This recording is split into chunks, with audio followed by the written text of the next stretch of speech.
Good afternoon, and thank you for joining me again as we talk about the COVID-19 pandemic here in Erie County.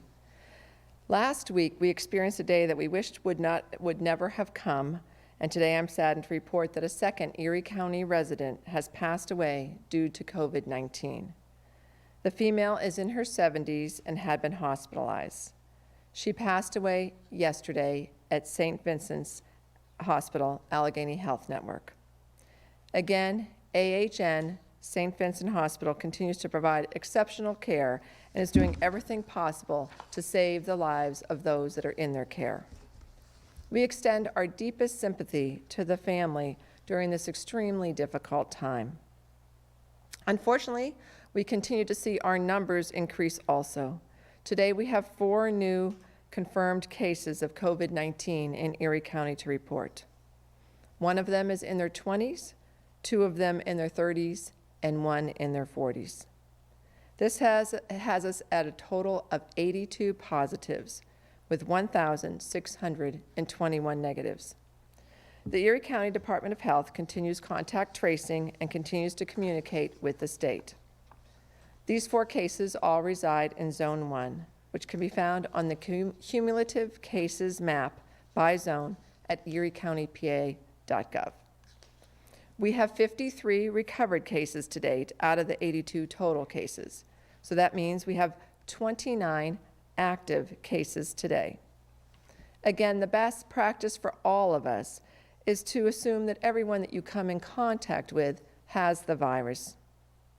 The state numbers are 42,050 total cases, with 1,597 deaths. That is a 2001 increase in the new positive cases since Saturday. Crawford County has 9 positives, McKean has 5, and Warren County has 1. Chautauqua County has 31 cases and 3 deaths, and Ashtabula County has 110 cases and 11 deaths. Please, everyone, continue to take precautions when you leave your home. Please wear your mask. Practice your proper hand washing of at least 20 seconds, and maintain that 6 feet social distancing that is so important with anyone that you don't live with. These practices are part of our new way of life. We understand that new information seems to come out every day, so to help with confusion regarding masks, let me help you understand who should be wearing masks and when. Universal masking means wearing a mask anytime you leave your home. If you're going to the bank, the grocery store, the gas station, out for a walk, anywhere that you may encounter another person, you need to wear a mask. When you are entering essential businesses, you need to wear a mask. If you work in that essential business, you need to wear a mask. Even with your mask on, you should keep 6 feet away from others. If you are in your car by yourself or with just a person that you live with, you do not need to wear a mask. But if you are going through a drive-through to pick up food or a drink, put on your mask as you get to the window to pay and keep it on while you get your food. Then hand sanitize or wash your hands before you eat that food. And remember, my mask protects you, your mask protects me. We are asking all of you to be partners in this effort. And please, please share this information with others who may not be watching these different briefings we have or hasn't seen this message in some other way. I cannot stress enough to you that we are talking here about people's lives. As we look to reopening more businesses in the coming weeks, it is time for us to become even more cautious.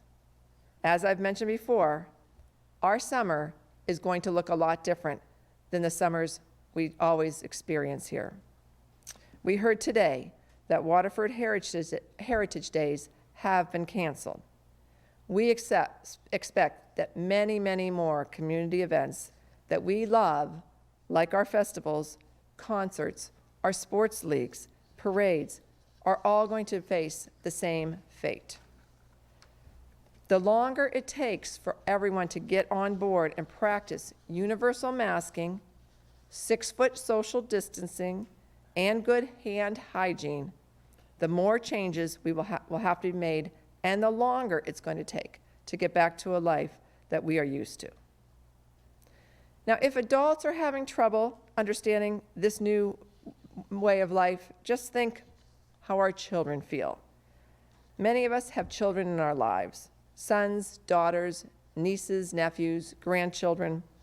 Talking to children about this can be particularly difficult. So in partnership with WQLN, we were able to create a video message for children, the ABCs and 1, 2, 3s of COVID-19. The video reviews ways that families can stay healthy and prevent the spread. It's a helpful tool we hope that you'll use to talk with the children in your life. You can find this video and other resources for children on our website, eriecountypa.gov. Thank you for all that you are doing to help us slow the spread of COVID-19 here in Erie County. Please stay home, as I always say, and stay safe and stay calm. And on our website, you can find many, many resources that will be helpful for you, whether you're a business, whether you're an individual just trying to do the right thing, or whether you're some community organization trying to decide about your next event. So now I'm going to turn it over to the media for questions, but right before I do that, and so that I don't forget here at the end, there is going to be a virtual job fair put on by the Northwest Pennsylvania Career Link. This virtual online job fair is next Monday, May 4th, from 8 a.m. to 8 p.m. There are still many businesses out there hiring, and this will give you an opportunity, if you're looking for a job, to maybe find the job of your future. So please go to northwestnwpacareerlink.easyvirtualfair.com/. So you can just go on the Pennsylvania Career Link site for Erie, and you will find all that information about that virtual job fair coming up in a week. And now I'd like to ask our media for questions, and we'll start with Erie News Now. Good afternoon. Question for you regarding businesses. Have you heard anything more about when they may have the opportunity to reopen, in terms of which ones might be able to reopen when we hit that target date of May 8th, if that still is kind of the goal? Just for those business owners out there who are wondering, do you have any more information for them about whether or not they may be able to reopen and what that will look like? So we haven't gotten any further clarification from the state, and we're reaching out to them for that clarification, because obviously we all need to be ready. We need to be ready in county government, at the Department of Health especially, as we've been out there trying to be a partner with our businesses and help them to be in compliance. And our businesses, of course, need to be able to plan, and May 8th is less than 2 weeks away now. So what we're hoping is that we get some more clarification from the state very, very soon, in the next couple days, and then we can really help through our business partners to get the word out to all of the businesses in our community, which ones can open, how they are in compliance with the guidelines, and which businesses still are not going to be able to open. So there is some guidance from the governor on his overall general plan, but it's very non-specific. And so we want to be there for our businesses and to help them. One thing I am recommending to businesses is to go on there and look at the guidance that was put out for the life-sustaining businesses, those that have been open this whole time. That guidance, I would say, was probably going to be pretty close to the guidance that we expect every business will have to adhere to as they open. There's also been guidelines that have put forward for construction, and those are also on our website, eriecountypa.gov, and you can find those at the state website also. One interesting thing, but every construction site needs to have a pandemic safety officer assigned to that construction site, so someone who is really making sure that the guidelines are being followed. So look at those guidelines that are out there already, and I think that will help businesses at least get a start on developing their plan for how they'll reopen when they are allowed to. Talk Erie? Yes, good afternoon, ma'am. It's Joel Natale. I wanted to ask if you could tell us a little bit more about the deceased woman in her 70s. Do you know when she was tested, any of the conditions, if she had any underlying health conditions? Anything else that you can share about this? I don't have a lot of details on this person who unfortunately has passed away, except that they were in the hospital, and so obviously very sick, and that they passed away last evening, I believe, and they're in their 70s and a female, and that's really all the information I have. Thank you. Jet TV? Yeah, hi Kathy, it's Samir. I'm not sure if the feedback's on my end or someone's just not muted, but if we could do that, that would be great. I want to focus on the events this year in Erie County. So obviously you're saying you think most of them might follow the fair or the Waterford Heritage and just cancel. Would you just prefer at this point that we have a blanket that covers that and just cancel all of those major events right now? So as we look at the governor's guidelines in terms of going into the yellow phase, it talks about no gatherings of more than, I think, 25 people. And there's not a single fair, festival, concert, I don't think, in our community that doesn't attract well over 25 people. So even if you just take the people there to run those events, you've already hit the 25.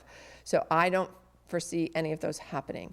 I think what's so hard to wrap our heads around, and it's hard for me to wrap my head around, this virus is here. It's looking for its next host.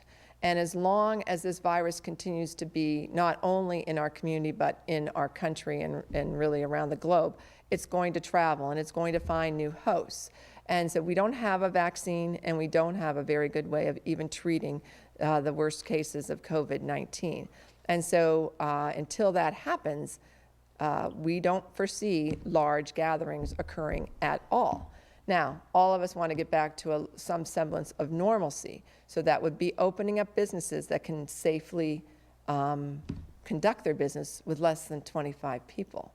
And so those are a number of businesses aren't going to fit into that category, especially those that attract a lot of people to their business for events and that type of thing. So it's really not great news, because gosh, don't we love our summers in Erie County, and don't we love all of the great events that we get to have here and get to enjoy and celebrate together. This is not going to be one of those summers where those are happening, and I go to many of those myself and truly enjoy them, but I also know that for the health and people's lives in our community, we're going to have to sacrifice and give up on most of those. So just trying to prepare people. Different entities have asked me about their fundraisers, about their events, and we don't have any definitive answer from the state yet, but when I see the yellow phase involves gatherings of no more than 25 people, I don't know how long we're going to be in the yellow phase, and I would just put that caution out there to all that are looking to organize their event. Then I have a follow-up really quick to that. Just considering places like Presque Isle and the beaches, do we, I guess, well, you don't really have your magic ball to kind of see into the future, but do we think the beaches will be open, I guess, for people to enjoy Presque Isle and go into the water there? I really don't know what the state's going to decide, because, of course, those beaches are controlled by the Department of Conservation and Natural Resources, DCNR, and what they're going to do about that. We've been very lucky that Presque Isle, the park itself, has remained open except no facilities. So there's no bathrooms, there's no, and there's nothing else open on that park. We've certainly seen pictures of beaches in other places, California and along the Atlantic, that have opened up, and the crowds that have come there. I think my biggest fear about that is the attraction that we are for others to come to our community, from other places in Pennsylvania, Ohio, and New York, and beyond. And, the beaches can get very crowded at times, and it's hard to keep that 6-foot distance from people. So I honestly don't know how the state is going to control that, and what kind of parameters are going to be putting on the beach use this summer. Erie Times News. Hi, Kathy. This is Maddie O'Neill from the Erie Times. Hi, Maddie. I was hoping Yeah, I was hoping you could talk a little bit about some of the new information on the county's website, specifically the people who are currently quarantined or have been released. That was a bigger number than I expected. So I was hoping you could talk through how those people were identified and why you think it is that there's a less than 2% rate of those people who were quarantined becoming positive cases. So I'm not an epidemiologist or a physician, so I don't really know if I can answer too much about the second half of your question, but the first half certainly can. So when a person becomes positive, then we have this long interview process with them. And who did you come in contact during the days when we think you were probably actively could be spreading the virus, when you were contagious. And so then as we have those conversations, then we get all of those contacts, and then we call your friends and neighbors and family or whoever you might have been around during that time. And for some people, it's hardly anyone. It's maybe 1 or 2, 3 people. For others, it's quite a number of people. And for the person who's been truly social distancing, the numbers are low. But for the person who's not been social distancing, not wearing a mask, all of those things that we put in place, the numbers can be much higher. And so you've got to remember that those numbers started at the beginning in terms of the numbers that were in quarantine from the first case we had and have gone on now. Now we're finding those people from case 82. And so the numbers have been high, but as we know, many of those people are off of quarantine now. And why they did not become positive is probably, I'm just going to take a guess, again, this is an educated guess, I'm not an expert when it comes to this, but it's probably because they actually they didn't have close enough and long enough contact with that person to have enough virus, contagion come upon you somehow, and you breathe it in and you get sick. Or maybe you were actually with that person.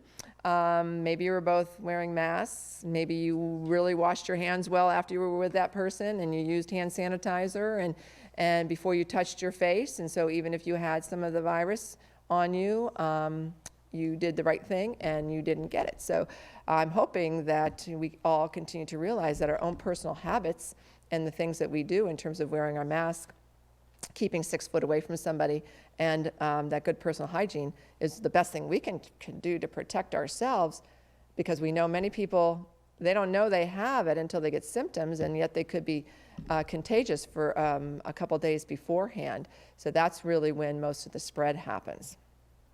Like that. Thank you. Sure. Erie News Now? Hi, as we start looking down the road here, even if businesses are able to partially reopen a handful of weeks from now, how much of a concern is the upcoming summer season, again, with our area being such a heavy tourist destination in the summer? And then also, even looking out from here, you look at, say, the Chautauqua Institute, something like that, not in Erie County, not under your purview, but if things were to happen there, pretty decent chance those people would be brought to Erie if they were sick. So, how much of a concern is that as you try to balance the needs of right now while also trying to look forward to the future in terms of both health and economics? These are the things that keep all of us up at night. We know we have to somehow get our economy up and going. I have been inundated with a number of emails today from people saying, reopen Erie County. We all want to reopen Erie County. But we do this with much caution, and it will not take much for 82 cases to double and triple and quadruple, and the deaths of 2 people to also exponentially grow if we do not be cautious and very careful about how we do this. So a small business that maybe just has a few employees and limits the number of people coming in, and everybody's wearing masks and keeping their social distance, lower risk than, like you're saying, people that may be coming into a larger gathering and being close together. And it also does concern me greatly that people coming in from other areas that have a much higher community spread than we do, and potentially bringing more of the virus into our region. The virus spread originally by travel, by people traveling across the globe, people traveling across our country, and people traveling across our Commonwealth. So that's how it originally spread. And now it's pretty much through contacts locally because most people aren't traveling anymore. But obviously, if the stay-at-home orders are lifted, that is going to change. So these are the things that keep us up. And I cannot in any way, I don't think, say it strong enough to the community This isn't going to mean that we open the floodgates and we do everything the way we used to do it. Once we open the stay-at-home order, it gets lifted, you want to go visit your friend, you'd be best to be visiting with them outside, sitting in chairs that are at least 6 feet apart and both of you wearing a mask. Now, that may sound odd and different than the way you normally greet and spend time with your friend, but that's what needs to happen. And those are the kind of things that we all need to be thinking about. And then if you want to serve some pretzels, you should each have your own bowl of pretzels rather than having one common bowl that people are reaching their hand into. And so these are all of the very basic things that we all need to be thinking about. You know, how will it be when I'm back actually visiting again with my family members or my friends, or, you know, when I go back to work, what does that look like? You've probably been out. I have been to pick up food, and restaurants where you're picking up food have 2 trays for a pen when you're signing your receipt. One is cleaned, and then when you use it, you put it in the other tray where it's now dirty so that that can be re-sanitized. So there's changes that have happened on the businesses that have been open, and these are the kind of changes we all need to be thinking about. And there's a lot to think about, and I'm going to try to bring more and more practical things in front of everybody over the next 2 weeks as we look to hopefully having some lifting of restrictions on May 8th here. Talk Erie? Yes, ma'am. You probably haven't heard this yet, but it just broke about 10 minutes ago from the governor. He's saying this Friday, starting Friday, May 1st, golf courses, marinas, guided fishing trips, and privately owned campgrounds may reopen statewide as long as they follow updated life-sustaining business guidance and FAQs by the Wolf administration. Want to comment on that at all? I'm concerned. I'm not as concerned about golf courses because you only golf with 4 people. And if you're with, like me, I'm in the trees often and not really too often near my fellow golfers. So I'm not as concerned about golfing. It's a very separate sport. It's not, there's no physical contact usually. And if people only have 1 to a cart, if they took a cart or if they walk, not a big deal. Marinas, my concern is just the people that may decide to sit on their boats and socialize with everyone else on their boats, and that often those boats are not 6 feet apart. And so, and then I know there's some common things like maybe a hose where you hose off your boat. I don't have a boat, so I'm not completely aware of what they do, but I understand, you know, there's some common things that you all might be touching. And so marinas need to be thinking about that and how they would either not have common things for people to use together, or how they would have a way to sanitize them between use. So, and then also, you know, people not wearing a mask when you're on your boat in dock, in my opinion, and we'll see what kind of guidance comes out with. It seems to me that you should be wearing a mask if there's other boaters that are next to you, anywhere near you. Obviously, when you're on the lake, it's fine. And if there's no other boaters in the boats next to you, it's fine too. So again, it's remembering about the people that don't live with you. Now, if you want to take friends on your boat, do you have a boat that's big enough to be 6 feet apart? If you don't, then you shouldn't take people with you on your boat. Again, if they don't live with you, you should keep that 6-foot distance. And most people's boats aren't big enough to keep themselves 6 feet apart on their boat. So those are the kind of things. Campgrounds, it's the same thing. You know, part of camping experience is the camaraderie of coming together around the campfire at night, or the activities that happen on the campground, the playgrounds, the pools, those type of things. So I don't know, are those things going to be allowed to be open, and what does that look like?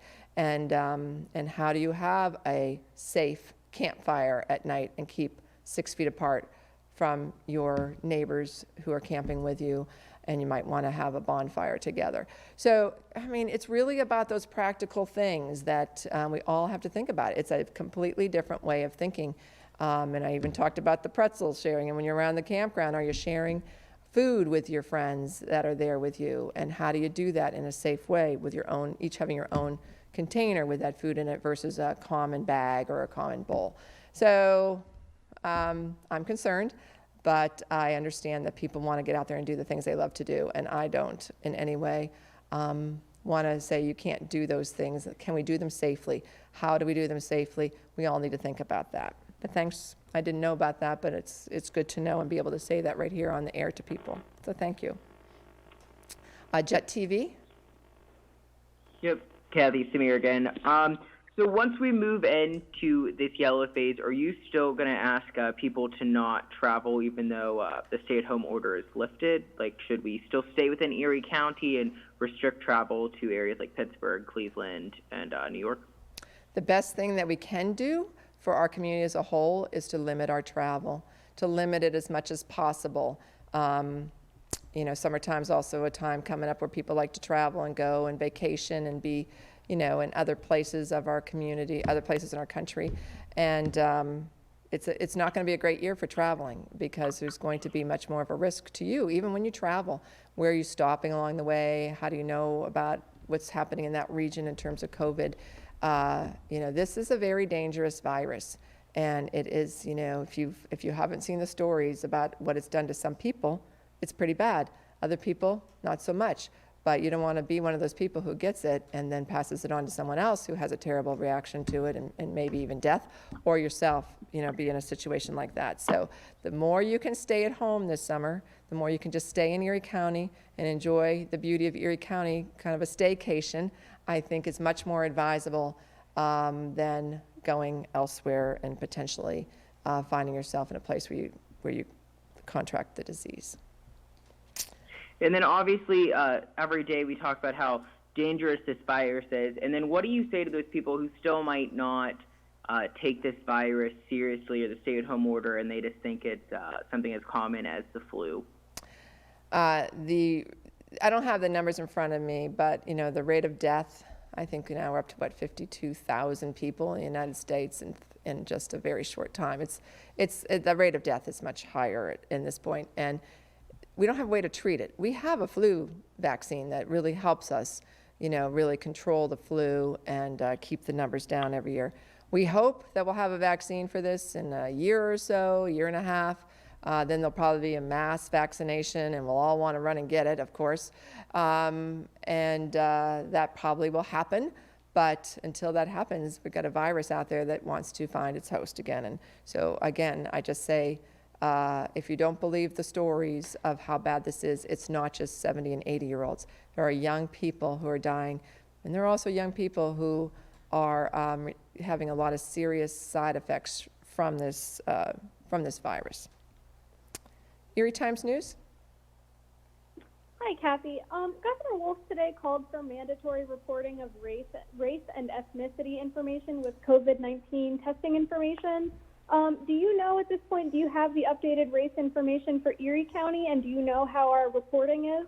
So every Wednesday, we're updating our numbers on gender, age, race, those type of things. And so I don't have them today, but the numbers will be updated on Wednesday. Unfortunately, in the beginning, many were not, across the whole Commonwealth, were not reporting race on the testing results. And so the NEDS system really has, it was up in the beginning, it was like 75% of the cases didn't have the race on there. I think they've come down a bit on those numbers, but still it's way too many. So, you know, I applaud the governor for insisting on that. We've been insisting upon it here in Erie County now too, and we'll have those numbers for you on Wednesday. Thank you. Erie News Now, do you have any last questions? One final one for you. As we again look toward the summer here and likely not having festivals, that sort of events, which are often fundraisers that nonprofits rely on, how much of a concern is that in terms of state or county aid, in that these organizations aren't getting the money they ordinarily do to do work around the community? Could we see an even greater tax in terms of stress on aid systems because these nonprofits can't help out, so people end up turning toward county or state government?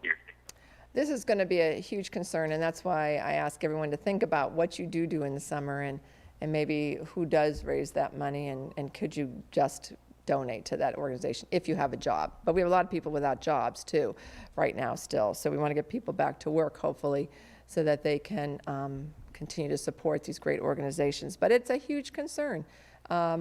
We're trying to save people's lives here, and many of these organizations are also saving people's lives in a variety of ways all the time.